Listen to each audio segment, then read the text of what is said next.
Hello everyone, it's another weekend guys and another chance to spread the word of God.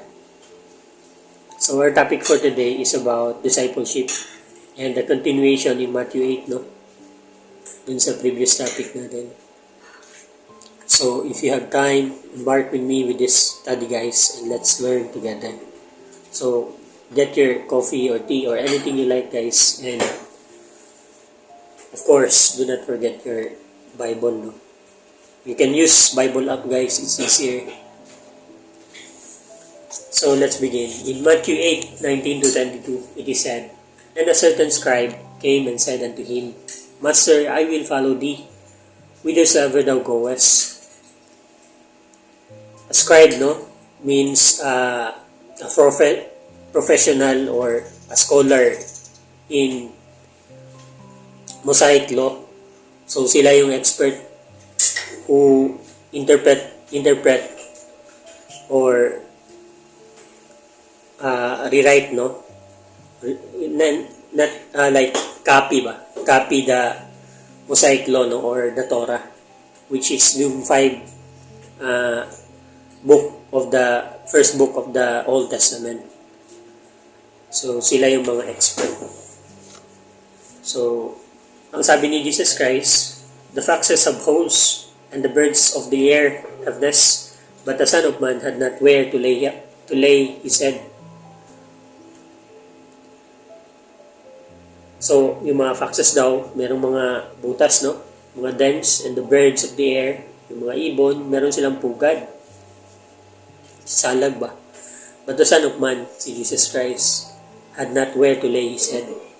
It's because yung plan of redemption ni Jesus Christ, yung reign niya is not what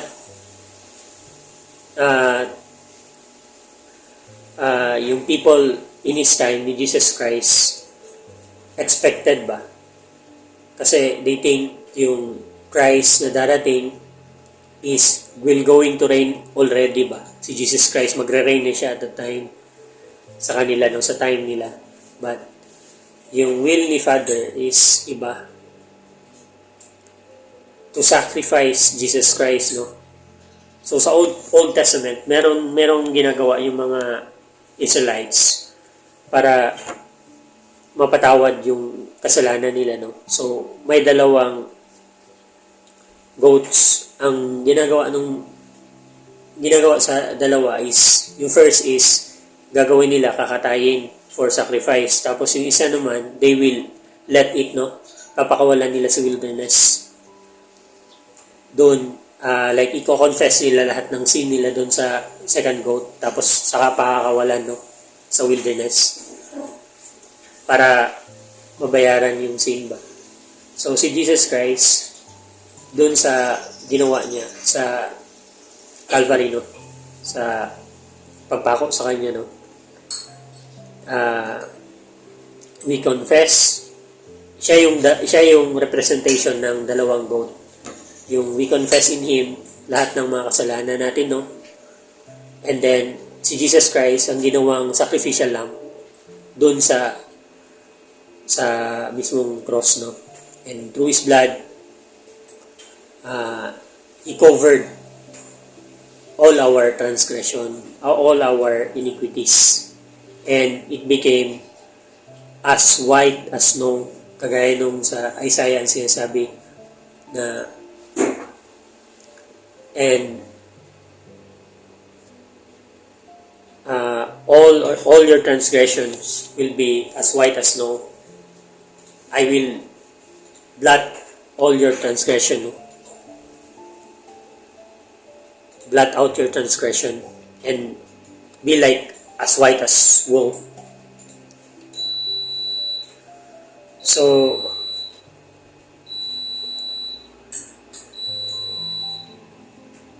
in verse 21, it is said, "And another of his disciples said unto him, Lord, suffer me first to go and bury my father. But Jesus said unto him, Follow me, and let the dead bury their dead." So, sinabi ng isang disciples niya, like, siguro, marami kasing disciples si Jesus Christ at the time. Pero hindi to isa sa 12, no? Yung widely known na 12 disciples ni Jesus Christ. Sabi niya, let me first go and bury my father. Tapos sabi ni Jesus Christ, let the dead bury their dead. Follow me. So, parang sinasabi ni Jesus Christ na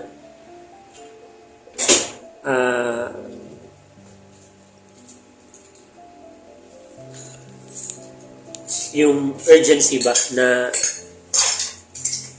to have in your lifetime si Jesus Christ, no, the Son of God.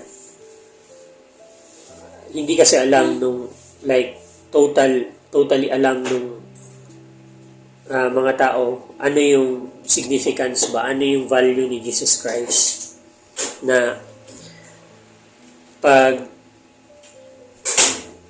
tinawag ka niya at the time, you must leave whatsoever you are doing, no, or you're planning, no, and follow Him, because Jesus Christ is the Son of God. He is the image of blessing, no. He is the image of life and light. So, pag tinawag ka ng like nung Creator, leave everything you are doing. Kagaya na lang sa life natin ngayon ba, practically speaking, kung tinawag ka ng mayor or ng governor, congressman, or so on and so forth, no, sinomon ka. So, pwede ka ba magsabi na, ayaw kong pumunta? So, basically, pupunta talaga tayo, no? Pero, unlike Jesus Christ is eternal being. He is God, not like angels ba? So, God Himself, no? God manifested in flesh. Tinatawag ka. So, kailangan mo talagang bitiwan and follow Him. So, ang significance naman ni yung story dito sa Matthew 8. So, in our lifetime, also, Jesus Christ is also giving us the urgency to follow Him, no? To commit to Him, no? As it is said also in Matthew 6, that, but seek you first the kingdom of God and His righteousness, and all these things shall be added unto you. So, yun nga, sa Matthew 8, it highlights the high cost of discipleship, no? Of emphasizing that following Jesus requires total commitment, abandoning worldly comforts, and prioritizing Him above family and obligations. So, kailangan talaga we must if we desire heaven, no? If we desire life, if we desire the kingdom of God, and si Jesus Christ yung mediator natin, diba? Ang sabi sa scripture, there is only one mediator between God and man, and it is Jesus Christ alone. So, yung mediator natin, sinasabi na to prioritize our eternity ba? So, I am the way, as Jesus Christ said, I am the way, the truth, and the life, and no one comes to the Father except through me, no? So, yun. If you hear the voice of Christ calling you to be with Him in His kingdom, harden not your hearts. Do not delay. We must have the urgency to commit ba, to give priority in learning our faith, no, in increasing our faith, no, our knowledge in the scriptures, in the Bible, no, in His word. So, dapat may ganung okay lang yan, like, let's say for example, bata ka pa, no, like teenager, pero you will have the desire ba, like, Lord, kasi alam naman natin na yung mga teenager, yung mga early, yung mga bata, no, masyado pa yan silang, like,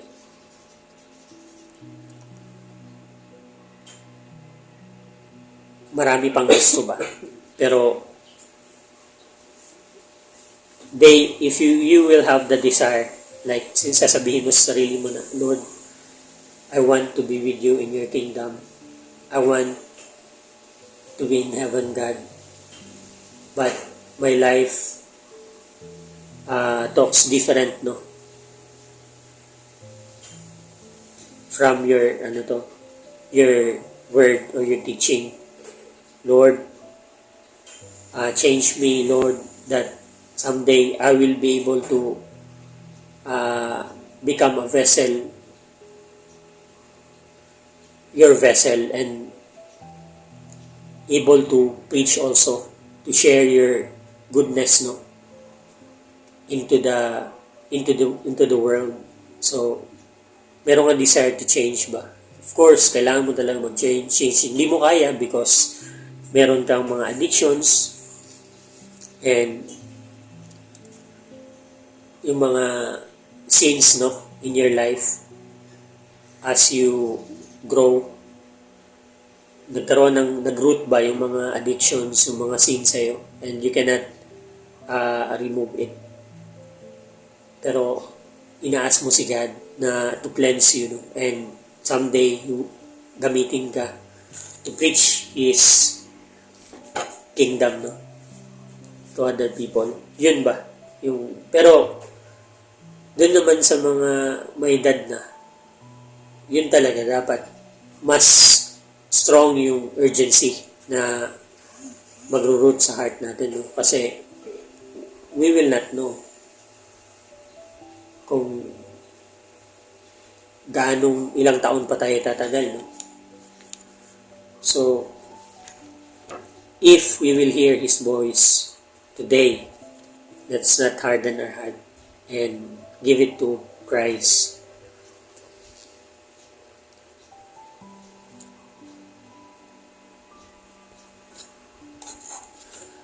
So yun yung significant sa life natin ngayon.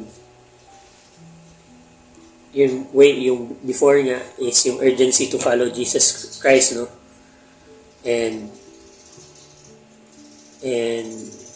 sa time natin is also yun yung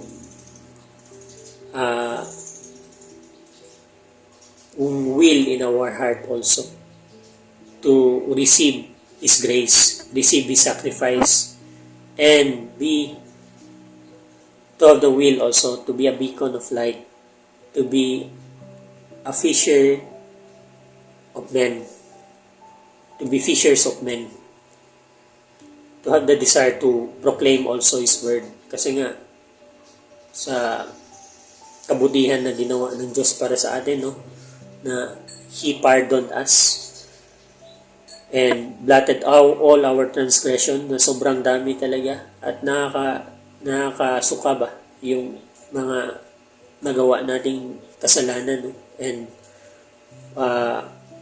we receive pardon or mercy from our loving God, from our merciful loving God. So that goodness, guys, we want it to share also to others, to spread it also. Be a beacon of light, be a salt into this world, no? So may dalawang gamit yung salt, lalo na dati. Ginagamit as preservatives, no? Kaya nga yung word na salary derives from the word sal. So dati ginagamit kasi yung salt as pay, no? Bayad sa trabaho. Kasi ganun ka-importante dati yung asin, dahil nga wala ngang refrigerator. So kailangan ng maraming asin to preserve yung mga pagkain, no? Yung mga meats. Tapos isa pang gamit ng asin is to stop bacteria, no? So ginagamit ding pang cover ng dung o yung mga waste ng tao ba, or yung mga hindi dapat na spread out to cause disease. Tinatabunan ng asin para hindi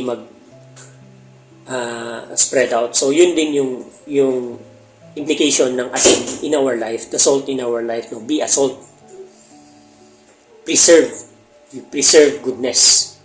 So that's why we, by preaching, by spreading the word of God, teaching others also, yung light ni Jesus Christ, no, yung word ni Jesus Christ, yun yung preservation na ginagawa natin. At tapos naman yung pag-stop ng spreading, no, nung mga elements na ayaw nating, yung mga bad elements ayaw nating mas dumami ba, mag-spread out ba. So yung mga kasamaan, yun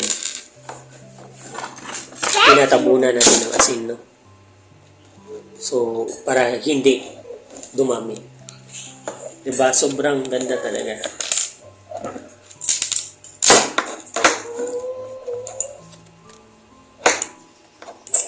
In Mark 8:36, it is said, "For what shall it profit a man if he shall gain the whole world and loses his own soul?" So,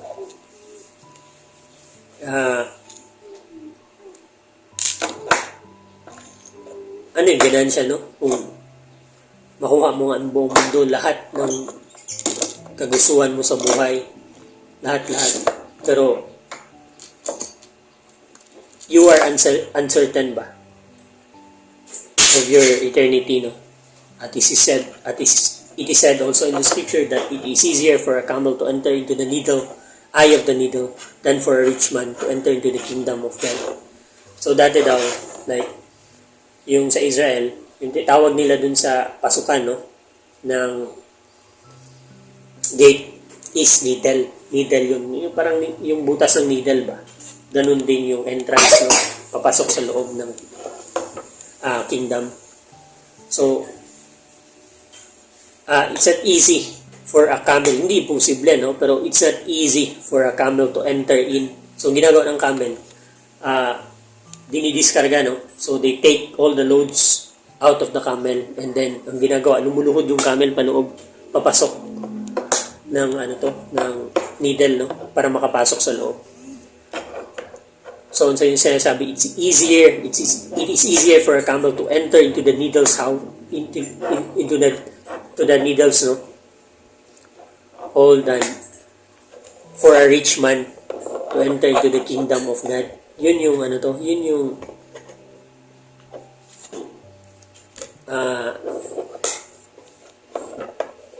comparison ba? Like, dapat tayo, kung marinig natin yung, kaya nga importante talaga yung Bible reading, no? Kasi, we will have the knowledge ba? And madadigest natin yung knowledge. Magkakaroon tayo ngayon ng actions. So, knowledge is very important, guys. Knowledge is power. My people are perished for lack of knowledge. So, we should ask through prayers, no, that God, our Lord, will lead us always to the truth, no? So, kung may desire ka ng truth, gusto mo talaga ng katotohanan, you will ask for it. Kasi hindi ka magtitiwala lang sa sarili mo lang kahit magaling ka. O sa ibang tao, yun sa meron ka mga advisors, no? O yung mga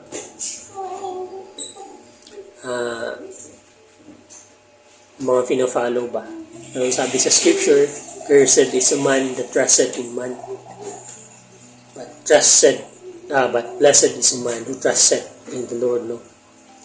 Trust in the Lord with all thine heart, and lean not into thine own understanding. In all thy ways acknowledge him, and he shall direct thy paths. So, we must ask for the truth, no? And, of course, we will address it to our Lord, to our God. And God will show it, reveal it in our life. Because we are asking. So, whatever you want, guys, whatsoever that is important in you, no? Whatsoever you desire, you ask. If you desire the kingdom of God, if you desire the truth, ask the Lord for the kingdom of God and direct you to the truth, no? And He will reveal Himself to you, no? His word to you. So yun yung meaning ng verse na to.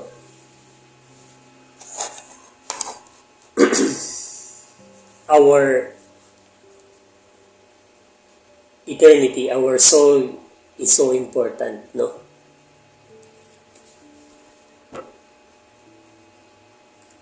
That we should be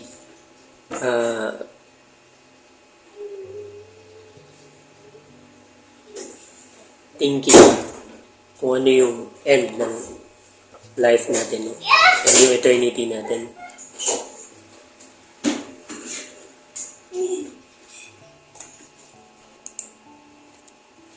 In Matthew 28:18-20, and Jesus came and spake unto them, saying, All power is given unto me in heaven and in earth. Go ye therefore and teach all nations, baptizing them in the name of the Father, and of the Son, and of the Holy Ghost, teaching them to observe all things whatsoever I have commanded you. And lo, I am with you always, even unto the end of the Lord. So, observe all things whatsoever I have commanded you. So,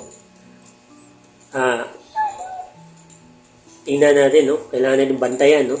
Kung ano yung inutos natin Panginoon. And to know that the Lord is with us always, even to the end of the world. So, yun yung assurance natin. That whatsoever we face in life, no? Yung situation natin in life, you know that we will prevail. We will able to overcome it because our God is with us always. So, in John 15:8, it is said also, Herein is my Father glorified, that you bear much fruit. So shall you be my disciples. So, kailangan daw nating mag-bear ng fruit, no? Para tayong mga puno ba? Requires to bear fruit, no? Yun nga, yung isang story dun sa kay Jesus Christ, yun sa time niya na meron siyang fig tree na nakita, tapos walang bunga. So, kinurse niya yung fig tree, no?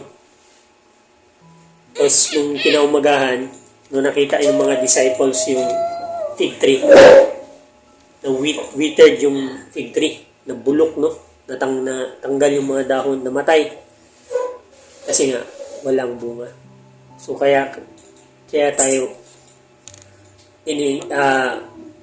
ina-ask si Jesus Christ to bear fruit. Kasi yung mga sanga, we are the branches grafted in sa original of olive tree. So, yung mga branches na hindi nagbe-bear ng bunga, no? Hindi namumunga ba? Anong saysay ng mga branches na hindi namumunga? Ang ginagawa daw ng farmer sa mga branches na hindi namumunga, pinuputol, no? And to cast it into fire. Yun daw yung good use ng mga sanga na hindi namumunga. So, warning yun for us na to desire ba? To desire na makapag-spread, no? Magamit ng Diyos, no? Para mag-share ng glory niya. So, para ka tayo may nakitang treasure ba sa field, no? Sobrang laking treasure, tapos sinarili mo lang. So, we should share our blessings to others. So, yung treasure natin na nakita natin is yung eternity with our God forevermore. So, gusto mo lang ba, ikaw lang yung masasave? What manner of man tayo, no? Kung ganun tayo, makasarili yung ganun. So, yung treasure na nakita natin, much more than all the treasures combined, no? Dito sa earth. So, let's share it to our friends also, to our families, no? To everyone we know as much as possible. Kasi sabi ni Jesus Christ, we should love also our enemy. Kasi if we love only those who love us, what are we?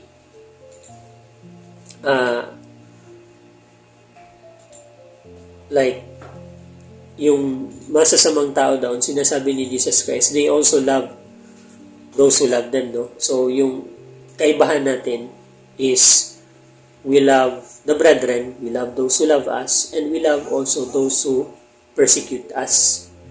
As God also give rain, no? To the just and to the unjust. And give lights, sun to the just, no? And also to the unjust. So, ganun ba? Let's be not overcome of evil, but let's overcome evil with good. We are also full of evil, full of wickedness, full of transgression, no? But because God's light shine in our life, no? That's why we became the children of God. We became the sons of God. We became His sons and daughters. But before, yung hindi pa natin naintindihan, hindi pa natin tinanggap, punong-puno din tayo ng kasalanan. And all our righteousness is like filthy rags. So, ganun. Wala talaga tayong may pagyayabang. It's not honorable to compare ourselves to others, no? Ang pinakamabuti natin gawin is to spread the goodness of God. The goodness, the good news of salvation. That salvation is free to whosoever who believes, no? And confess Jesus Christ in their mouth as their Lord and Savior. And pagsisihan also. Pagsisihan natin yung mga kasamaang ginawa natin. And to try to overcome it with God. For with man, it is impossible, but with God, all things are possible. So hand in hand, no? Yung willingness natin to depart from evil, and with God in us, we will overcome. We will able to overcome and be able to enter in, no? In His kingdom. So, in Romans 10:15, and how shall they preach except they be sent? As it is written, how beautiful are the feet of them that preach the gospel of peace and bring glad tidings of good things. So, how beautiful are the feet, no, of them that preach the gospel of peace. So, sa Isaiah, ang sinasabi, how beautiful upon the mountain of God, upon the mountain, at the feet of them that preach the word of God, no? So, yung mga, usually kasi yung mga sa bukid-bukid ba, yung pupunta ka sa ibang mga lugar, no, sa bukid, naglalakad ka para spread yung word of God. Napakaganda sa sight ng Panginoon yung ganun. We have the desire to share our blessing, to share the goodness of God to others. God love it so much na meron tayong heart desire na ganun. Merciful heart ba?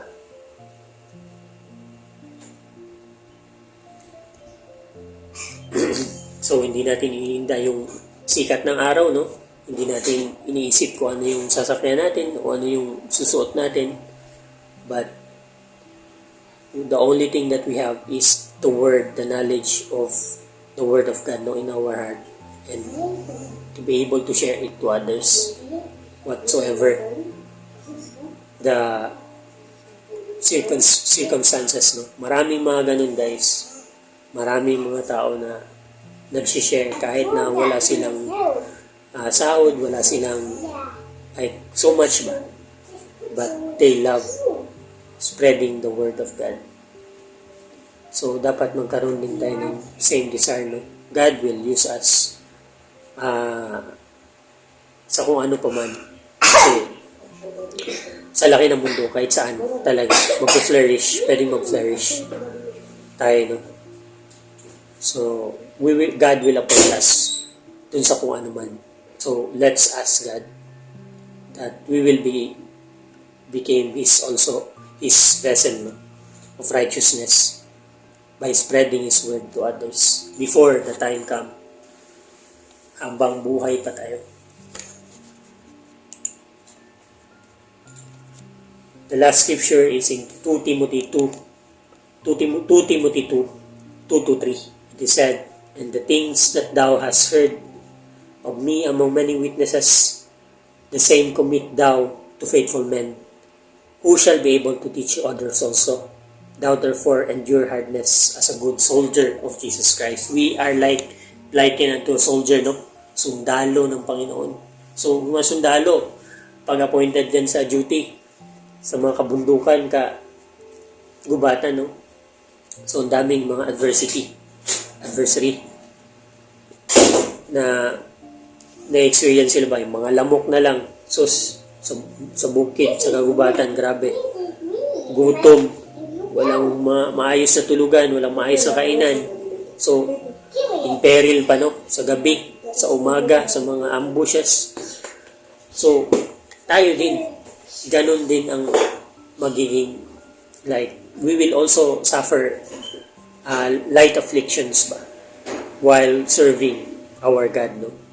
Kasi meron na maraming mga tao na tataas yung kilay. Maraming mga tao na ida-down tayo, pull us down. Pero yung strength natin is not in our hands, no? So, walang makakahila sa atin pababa because yung foundation natin is nakatayo sa bato. And yung bato natin, si Jesus Christ yun. If God is with us, who can be against us? Pero if yung foundation natin is nakatayo sa sarili nating kagalingan, sarili nating wisdom, we're sure we will not able to overcome. Pero maraming nakaka-overcome kasi nasa Diyos, nasa ating Panginoon yung pagtitiwala nila.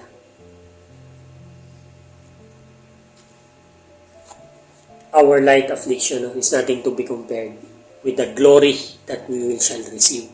Imagine si God, He prepares a mansion for us, no? For His faithful children.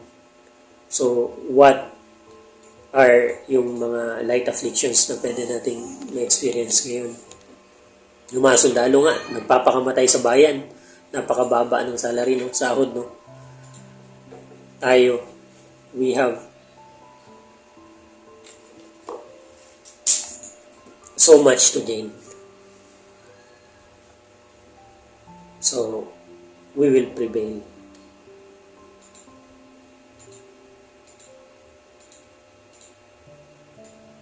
So, ang sabi nga sa verse, no? That thou hast heard of me among many witnesses, the same commit thou to the faithful men. So, we should also share yung knowledge natin, no, sa mga piling individual ba na may potential also to preach, also to spread. Kaya nga, like, wag kang mag-share sa taong unwilling ba na hindi open-minded, no? Kasi we will get a blood. Magkakaroon ka talaga ng pasa. They will rend you, they will attack you. But share it to people na willing to digest ba, willing to listen ba. So use your wisdom also. Hindi ang word ni God hindi para sa lahat ng tao, no? Like dun sa mga gusto, pero yun sa mga ayaw, hindi pinipilit ng Diyos yung mga ayaw pumasok sa karahan ng Diyos. Kaya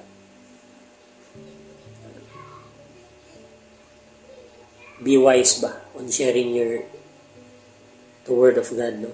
But do not count them as an enemy. Pray for them. Pray for the brethren, no, na unwillingly, especially yung mga loved ones natin na ayaw din. Pray for them that they may be saved. So, yun lang guys, at sobrang haba na talaga ng video.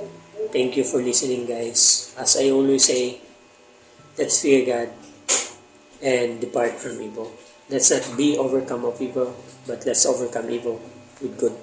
Ingat kayo, and may God bless you.